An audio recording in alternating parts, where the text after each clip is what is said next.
Olá, bom dia para todas e todos que sempre acompanham aqui o programa Palavra Nua.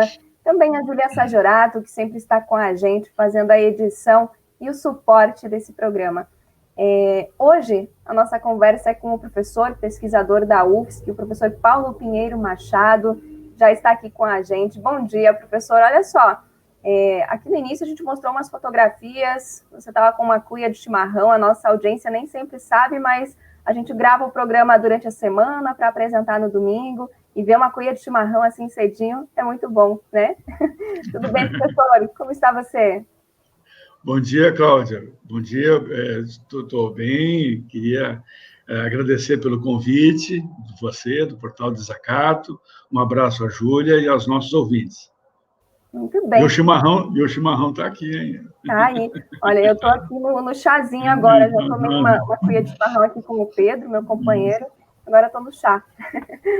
Professor, vamos começar, como todas as pessoas que participam aqui do nosso programa, contando um pouquinho sobre a tua vida, a tua origem, né, a tua identidade, de onde você veio, como foi tua infância, adolescência, momento que você entrou para a universidade também. Então, conta para a gente um pouquinho desse teu início de vida.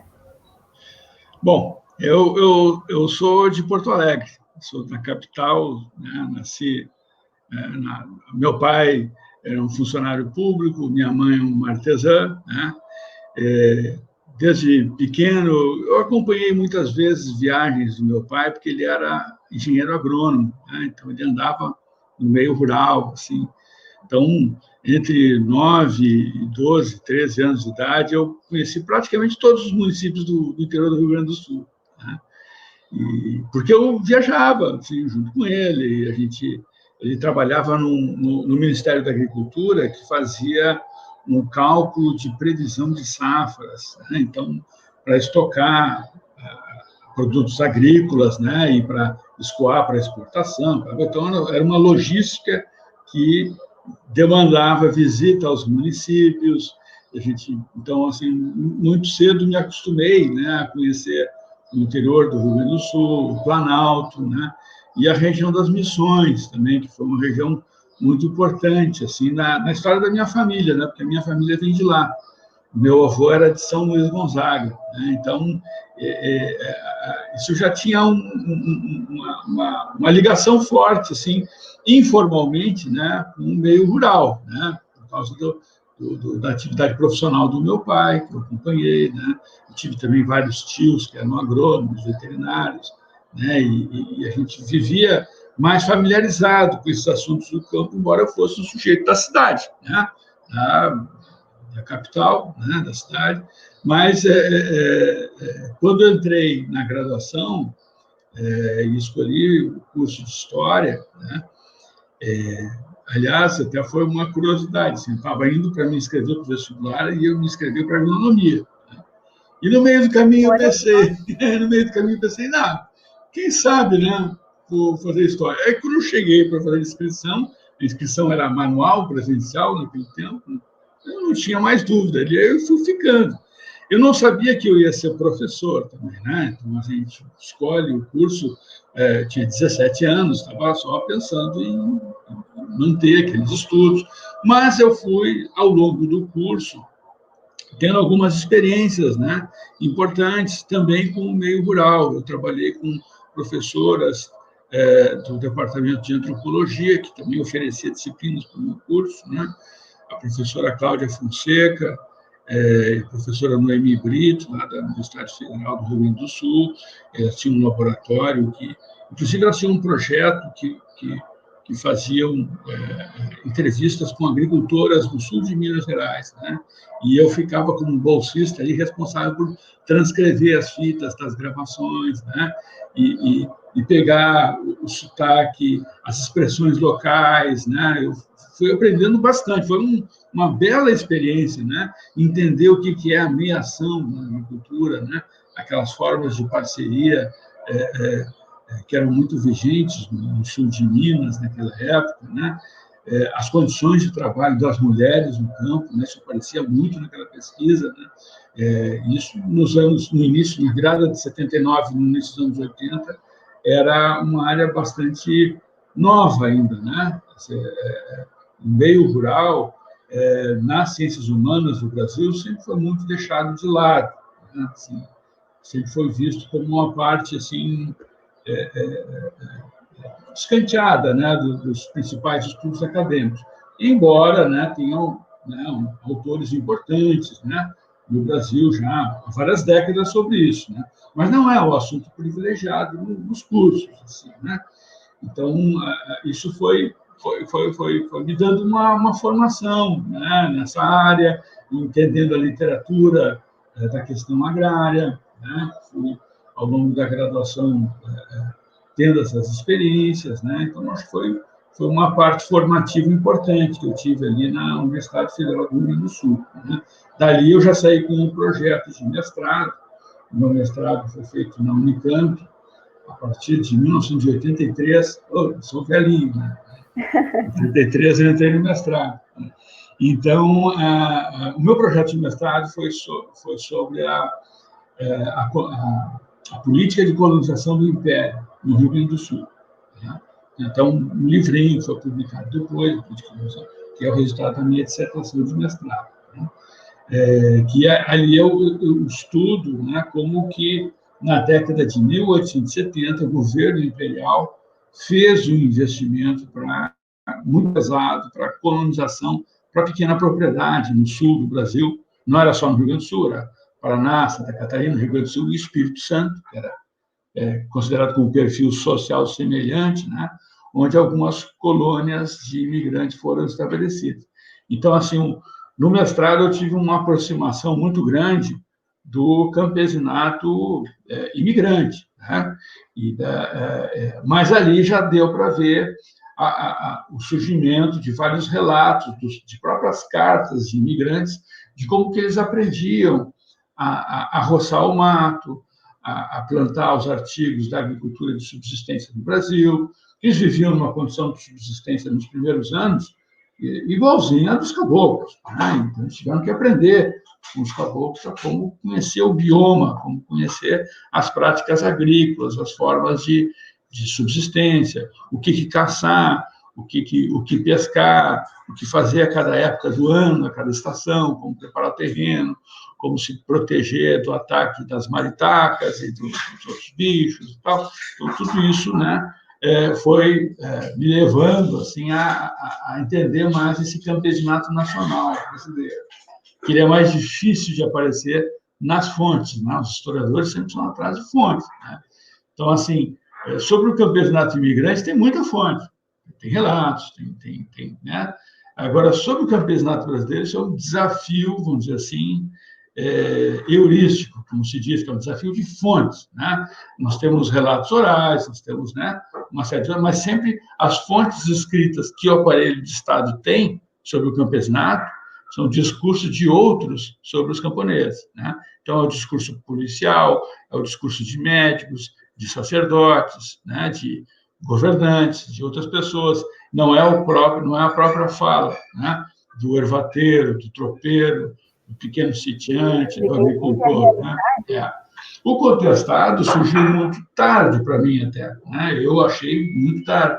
Foi só no último ano da graduação, né, em 1982, né, que eu li o livro do Maurício Vinhas de Queiroz, né, que é Messianismo e Conflito Social, uma bela obra, né, sobre o contestado, um livro publicado em 1966, né, mas de uma pesquisa de um homem que foi na região, entrevistou as pessoas, né, falou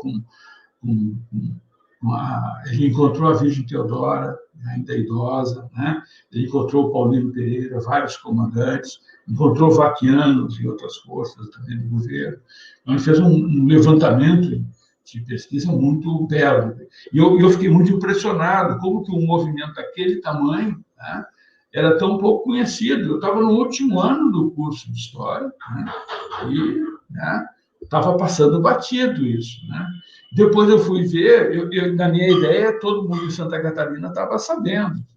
Quando eu vim para cá, eu também me admirei como que no meio universitário, em Santa Catarina, também era tão pouco estudada, né? Embora já existisse uma literatura nacional sobre o tema, né? Tem os militares anteriores, tem o Vinícius de Queiroz, tem a Maria Isaura, tem o Douglas Teixeira Monteiro, Cabral, tem vários autores, né? A literatura sobre o contestado é muito extensa, né? Mas o conhecimento público é muito escasso, né? Muito escasso por falta dessa mediação, né? Do mundo universitário com o mundo escolar e da política pública de história e de memória, né? Então, é um assunto difícil, né? O tema em si foi muito traumático, pesado mesmo, né? Uma política, mas não pode ser esquecido, né? Por mais violento que tenha sido o episódio, né? A história de qualquer país do mundo é sempre uma história de uma sequência de violências, de guerras, né? Mas isso faz parte da história dos povos, da formação, né? Das lutas desses povos, das conquistas, das formas de resistência, né? Não pode ser negado, não pode ser esquecido. E o que havia era o silenciamento. Acho que é mais do que um desleixo, um descuido. O que havia, para mim, isso hoje é muito claro, era uma política deliberada de silenciamento, né? Silenciamento sobre um movimento social e um conflito de proporções gigantescas. O professor nunca havia tido contato também com o tema do contestado no ensino médio? Não, a gente só tinha assim aqueles. O contato era aquele assim daqueles manuais de vestibular, né? Então assim era um parágrafo que falava assim, sobre monges e questão de limites, né? E aí logo depois tinha uns 2 parágrafos sobre Canudos, né? Canudos sempre tinha um pouquinho mais de espaço, né? Mas era muito pouco, né? Não dava a dimensão do tamanho, né, da extensão geográfica, cronológica e demográfica do conflito, né? Ou seja, o conflito ele foi muito grande sobre todos os aspectos, né? Então, isso ficava, né? A gente tinha aula de história na escola, assim, que eram meses sobre capitanias hereditárias, né? Aquelas coisas e tal. Quem era o donatário de tal capitania, né? Então, a educação escolar, durante muito tempo, ela foi presa a um determinado padrão narrativo que foi construído ainda no século XIX pelo Instituto Histórico Geográfico Brasileiro, né? E que agora tem até gente aí do mundo paralelo querendo retomar esse tipo de narrativa, né? Existe no Brasil uma direita oriçada para fazer do bicentenário de 22, né, agora na independência, querem fazer um show de Dom Pedro I, aquelas bobagens, né? Sobre que é um problema fundante na identidade brasileira, né? O problema do Brasil com sua história é um problema da identidade brasileira e é um problema da democracia no país, né? Por quê? Porque muitas vezes eu vejo isso quando professores até se queixam, os alunos não dão importância para a nossa história, porque não desfilam no 7 de setembro, tal. Digo, sim, mas o que significa o 7 de setembro, né? Essa é uma data muito complicada.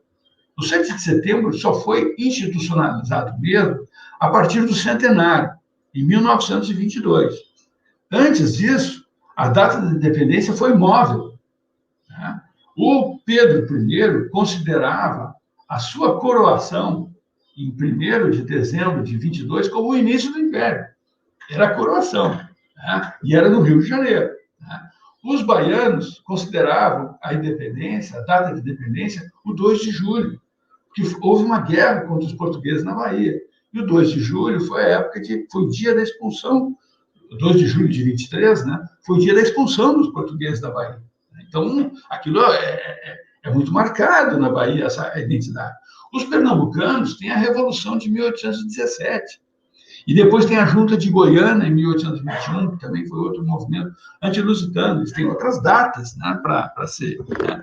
Mas, no entanto, no Brasil se convencionou escolher a data, o dia do grito do monarca português, né, que passou a fundar um novo Estado no país. Né? Então, assim, o nosso Estado, até diferente das outras repúblicas latino-americanas, que tiveram um processo de guerra de independência, de conquista do seu próprio, da sua própria autonomia, da sua própria autonomia política, no caso do Brasil, já é uma independência feita sob a tutela da Casa Governante, dos Bragança, né?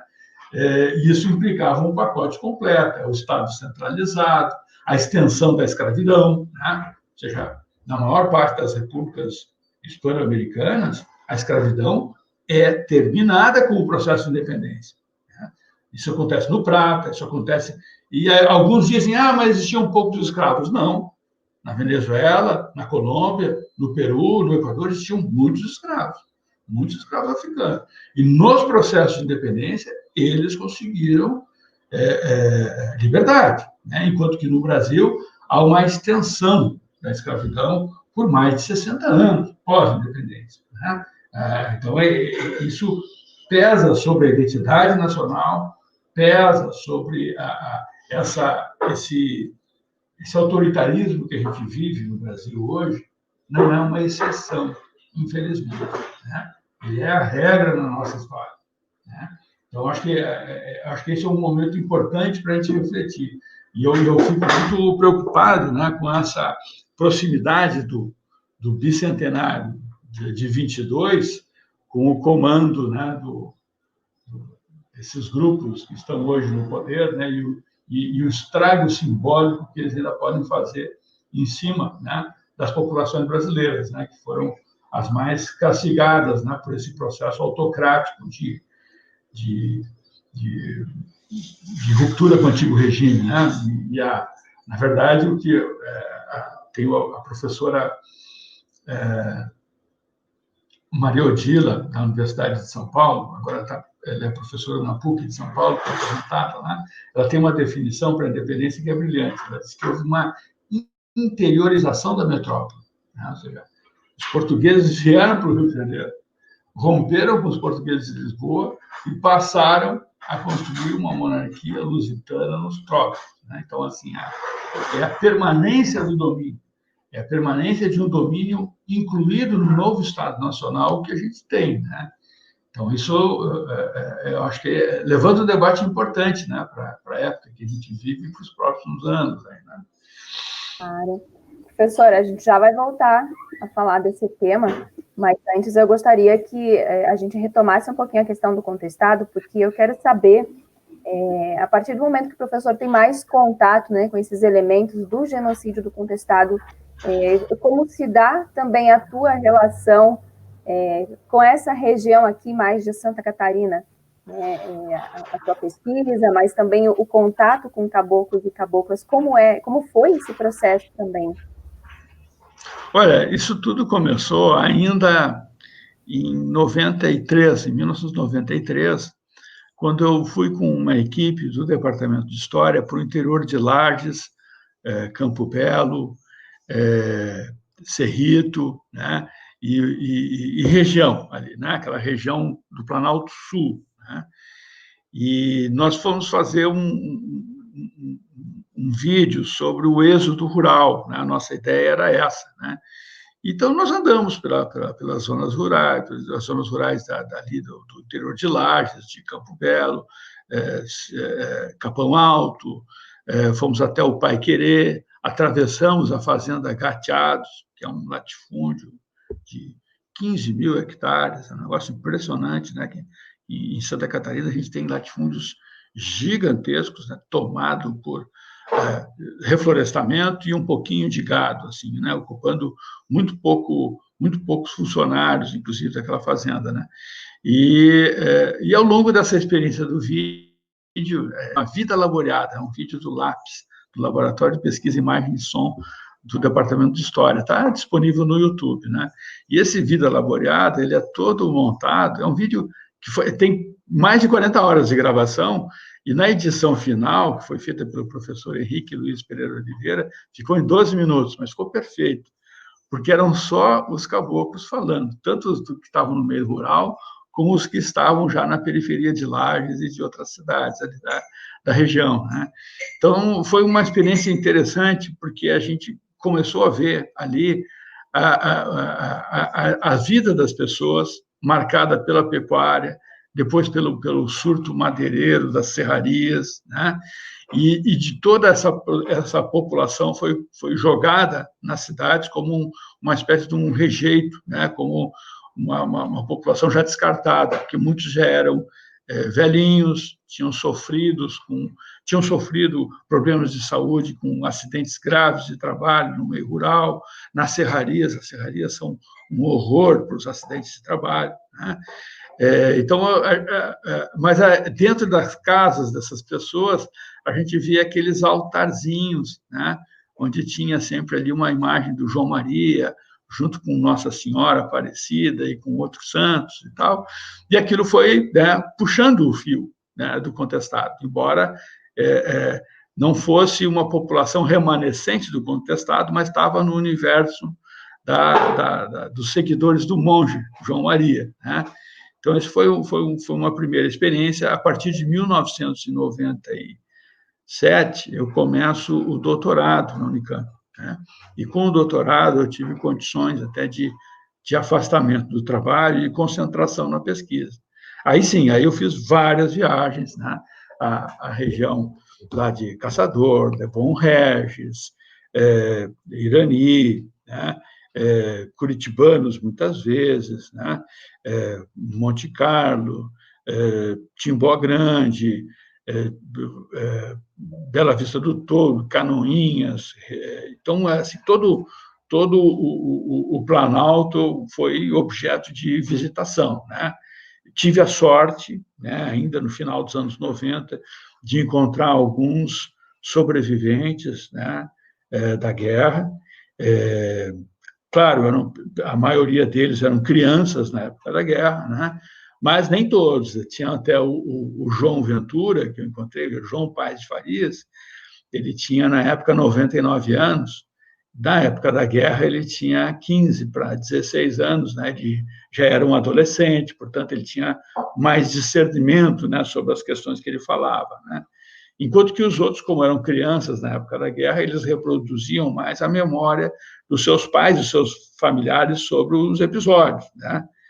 Agora, essas memórias, elas são fundamentais. Hoje, outra vez, eu revisitei essas entrevistas, né? Elas estão todas anexas à minha tese, mas não foram publicadas no livro Lideranças do Contestado, né? A editora disse que ia ficar muito extenso com as entrevistas. Eu digo, mas essas entrevistas vão ajudar os próximos pesquisadores e tal. Aí diz, mas isso aí vai ficar na tese, quem quiser se interessar e tal. De qualquer forma, hoje a tese está online, então, assim, as pessoas podem acessar a tese online e ter acesso a essas entrevistas, né, que eu fiz com esses sobreviventes, né, da guerra. Muitos deles reproduziam até a memória oficial. Isso é um problema da memória, né? Alguns, né, falavam mal até dos seus próprios parentes. Diziam, lá no Reduto eram todos fanáticos, eram malucos e tal. Então, assim, mas eu via surgir na memória das pessoas, né, um outro tipo de informação, né? E isso foi crescendo nos últimos anos, né? Porque existia uma vergonha em falar do assunto, né, por parte dos sobreviventes.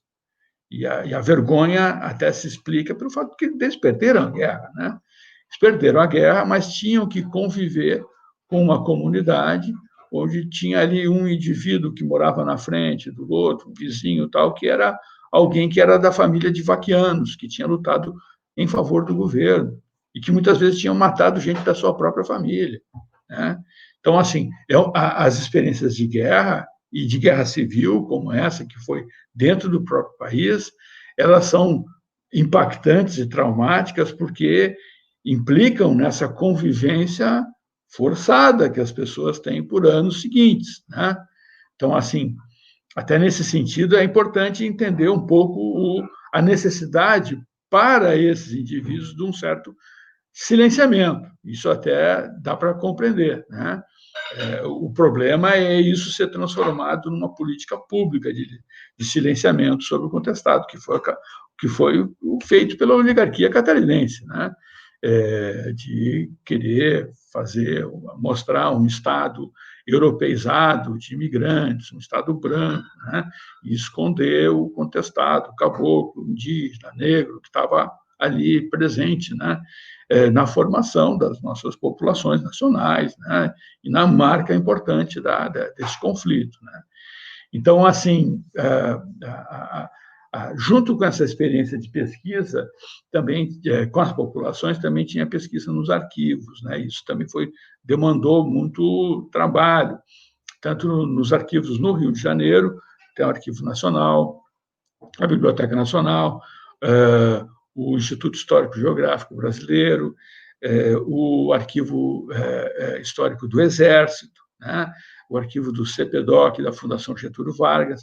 Todos esses centros de memória têm muita documentação sobre o contestado. Então, assim, eu recomendo até para jovens pesquisadores, sejam eles do meio universitário ou não, né, que visitem esses arquivos, né, que vejam essas fontes, né, acervos fotográficos importantes, né, não só do Claro Jansson, que é o mais conhecido, mas outros, né, também tem o fotógrafo Cherbovski, lá de Canoinhas, tem o Luiz Fitter, que tem um acervo aqui na Fundação Catarinense de Cultura, né?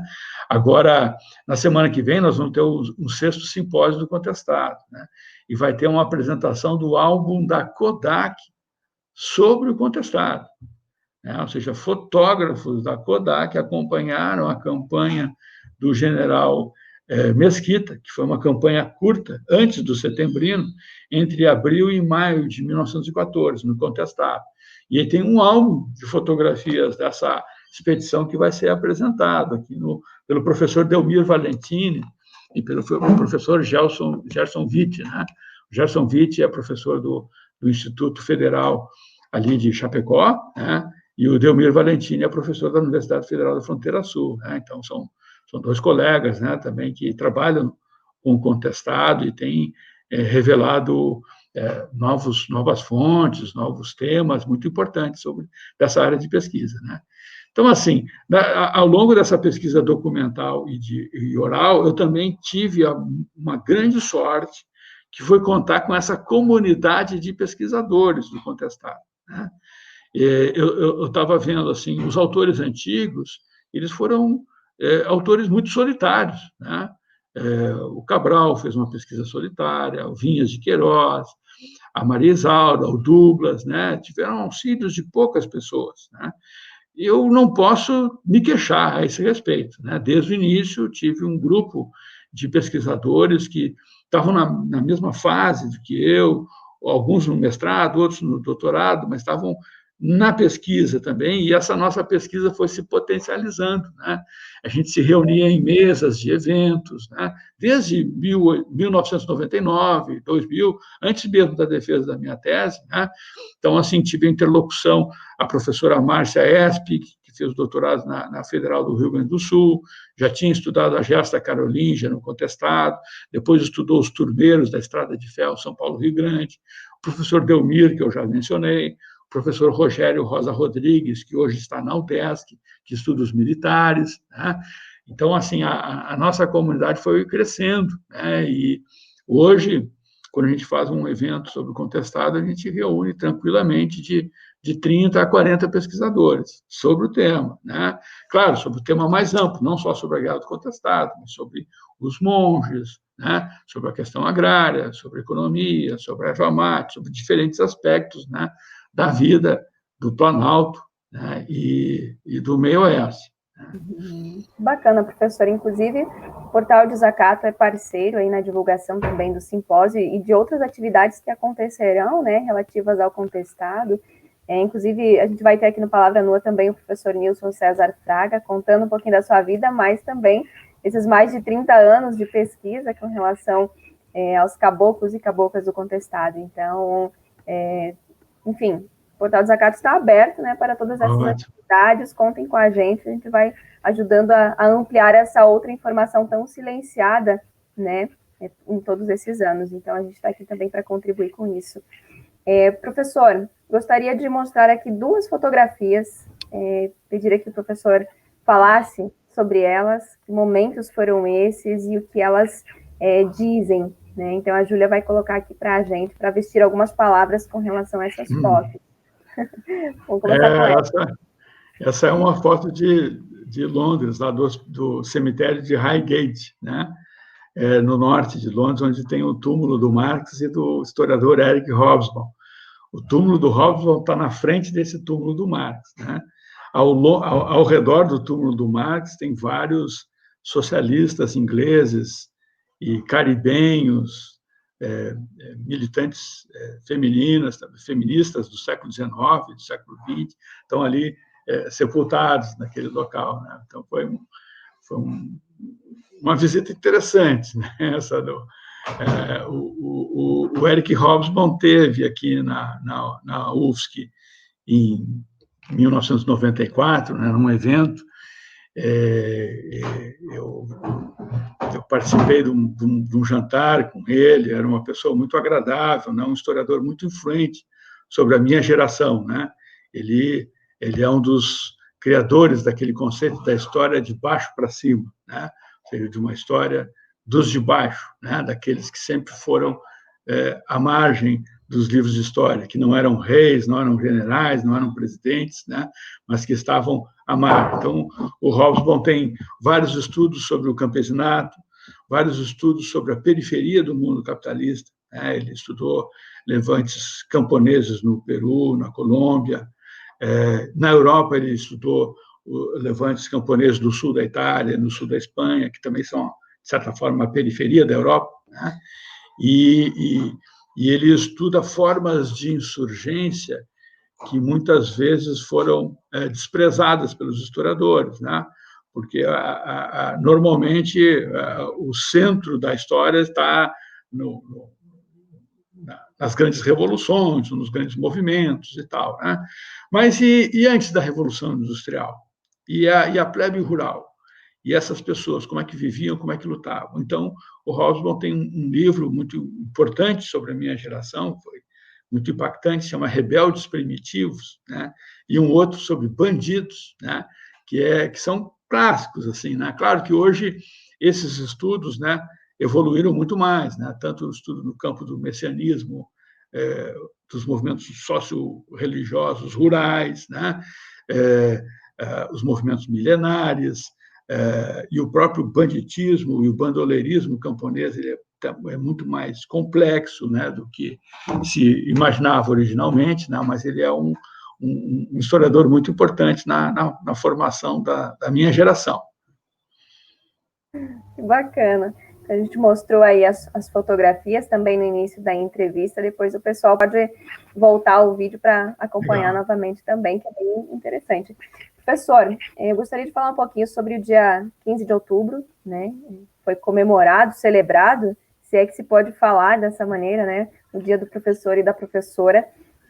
Prefiro falar do educador e da educadora, mas a gente reforçou nosso posicionamento também, enquanto mídia independente, de dizer parabéns, mas não para todos, né? E não para todas, mas sim para aqueles e aquelas que estão aí cotidianamente também se posicionando contrários a essa política de matança, de genocídio, que representa também esse governo do Jair Bolsonaro. E a gente sabe que em agosto foi promulgada a lei que regulamenta também a profissão de historiador, e não era isso que o Bolsonaro queria, né? Houve toda uma luta, toda uma pressão popular também para que isso acontecesse. Eu gostaria que o professor falasse um pouquinho a respeito dessa conjuntura, desse momento que a gente está vivendo. A gente sabe que é bastante difícil, né? Onde se tem que lutar para que questões tão importantes como história, filosofia, sociologia, permaneçam, né, nas escolas. Então, que política é essa, que sociedade é essa que a gente está vivendo, tendo que defender isso, né, nesse contexto onde a gente precisa saber da história, a gente precisa saber o que é a sociologia, o que é a filosofia, o que tratam também essas áreas. Se a gente fosse fazer uma digressão no tempo, né, uma das primeiras medidas da ocupação nazista na França foi mexer nos currículos de história, né? E restringir a carga horária de história para a educação, né? Então, assim, a história ela é incômoda para o poder, né? E, no caso do poder autocrático, mais incômoda ainda, né? Esse projeto de regulamentação da profissão do historiador é um projeto de mais de 20 anos, né? Então, é uma profissão como qualquer outra, né? Mas é um ofício que a pessoa tem que ter um certo preparo. Por quê? Porque implica numa responsabilidade, como toda educação implica numa responsabilidade, né?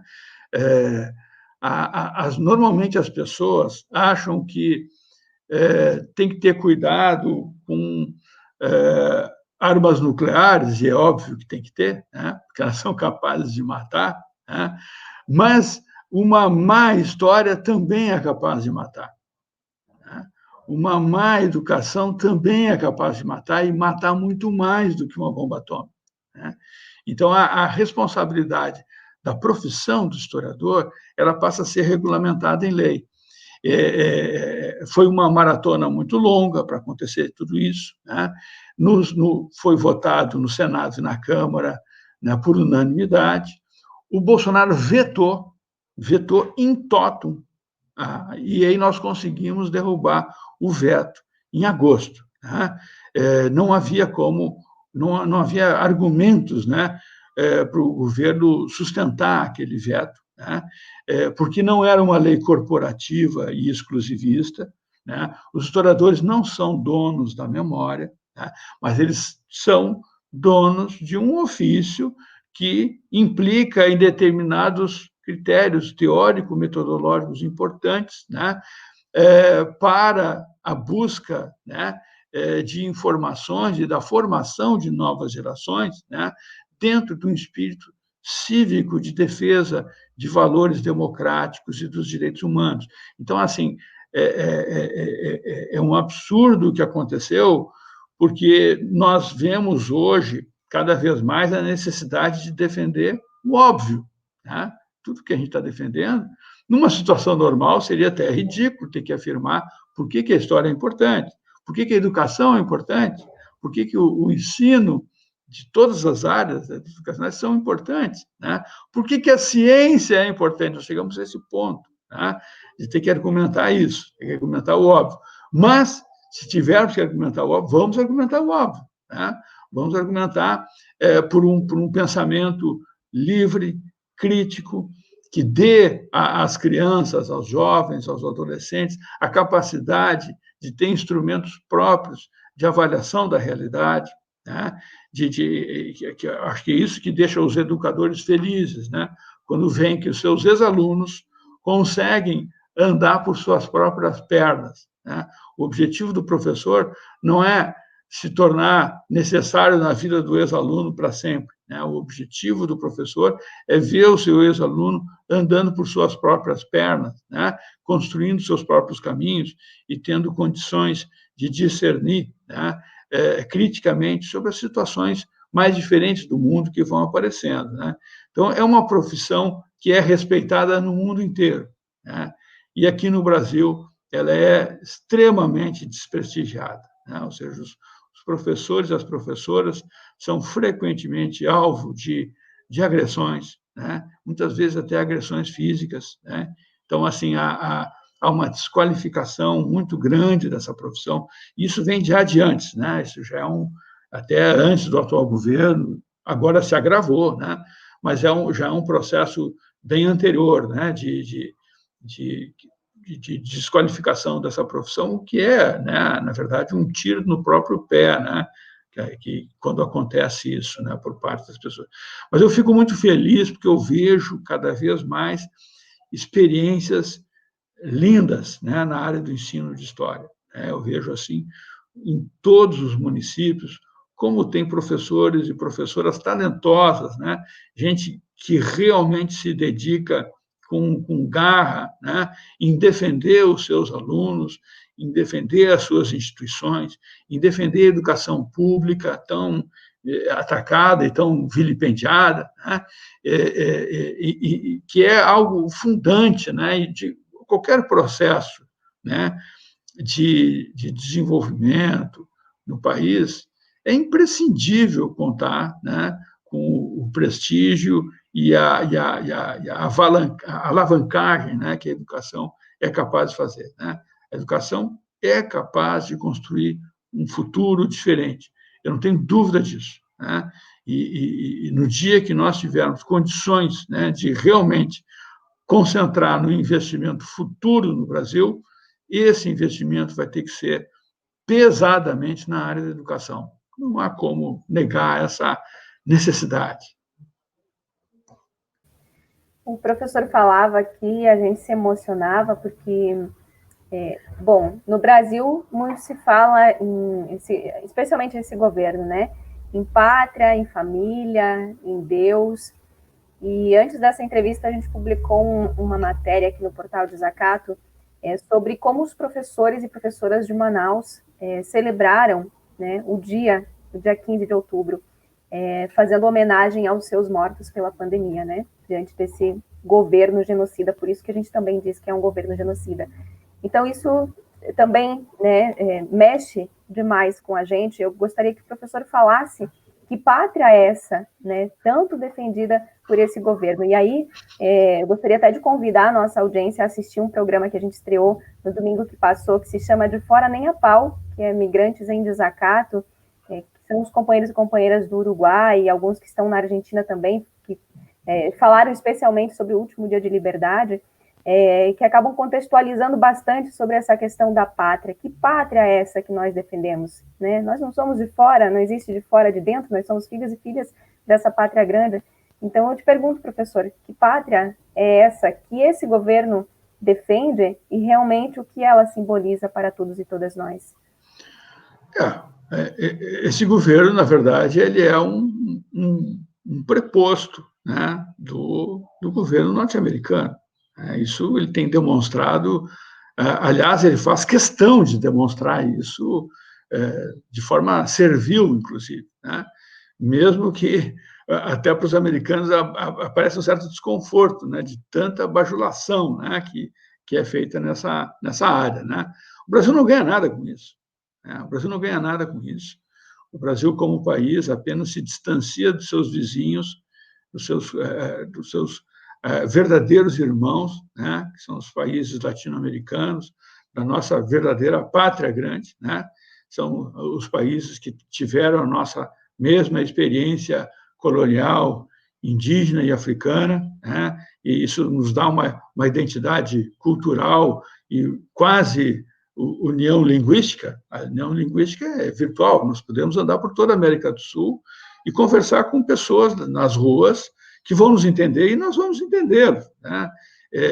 Isso é um privilégio que não tem fim, isso é um potencial de crescimento, de criação, né? de uma integração latino-americana que é uma coisa de uma riqueza sem tamanho. Né?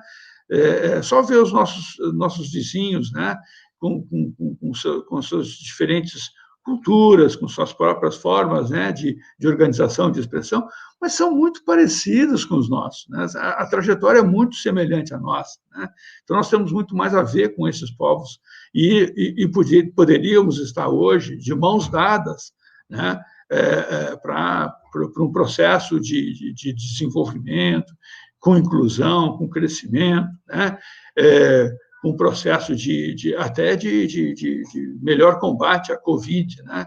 Ou seja, hoje nós vemos países pequenos fechando a fronteira com o Brasil com medo, né, de transmissão da Covid por causa do desleixo do Estado brasileiro no combate à Covid e dessa política negacionista, né, e até de insensibilidade, de falta de empatia, né, com as famílias que perderam entes queridos, né, nessa pandemia.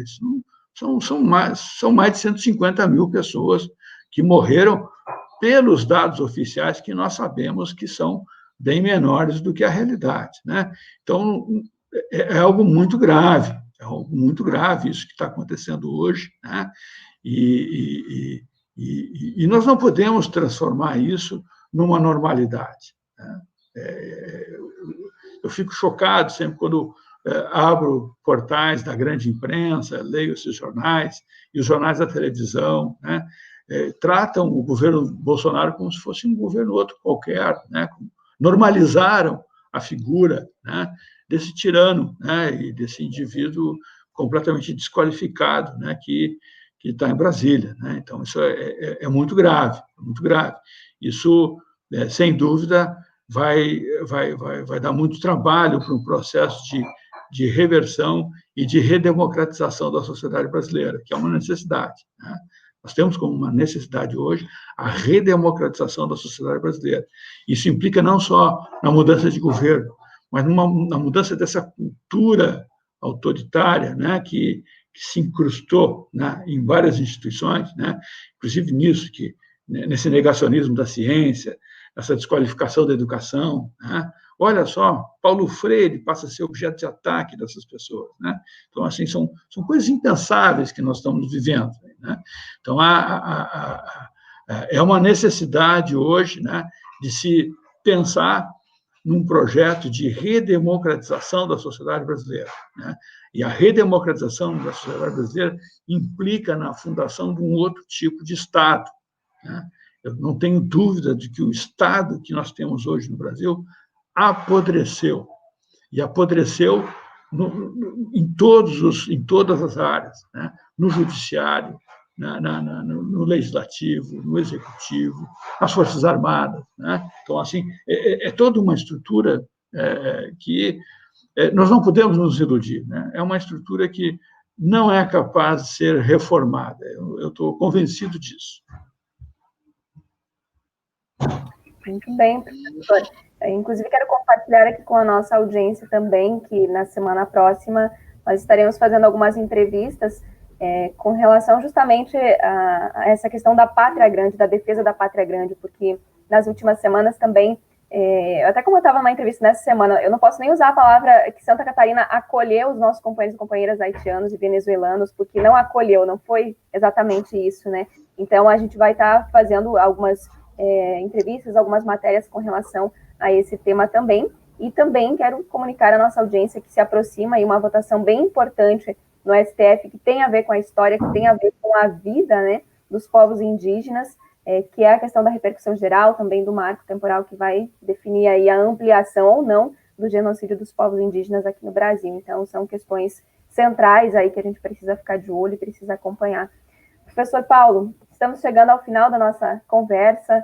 Eu te agradeço profundamente, né? A gente vai se emocionando também com as tuas falas, por você vestir essas palavras nesse domingo. Eu acho que é muito importante que as pessoas assistam esse nosso diálogo, mas também compartilham, porque isso também ajuda a ampliar essa outra informação que é tão necessária, porque, como o professor disse, muitos meios aí de comunicação, historicamente, também estão na defesa desses governos genocidas, não representam a classe trabalhadora explorada, e a gente está aqui, né, para levar essa outra informação. Então, te agradecemos, professor Paulo, por mais uma vez compartilhar aí da tua vida também com a gente. Obrigado, Cláudia. Sou eu que agradeço pela oportunidade de conversar com você e com os amigos do Portal de Desacato, né? Fico à disposição. Tá certo. Um grande beijo. Obrigada. E bom domingo para todos nós, né? Sim, que tenhamos, né? Obrigada, professor. A Júlia Sajorato também ficou aqui com a gente na edição do programa. A audiência, as pessoas que comentaram. A gente volta no próximo domingo. Até mais. Tchau, tchau.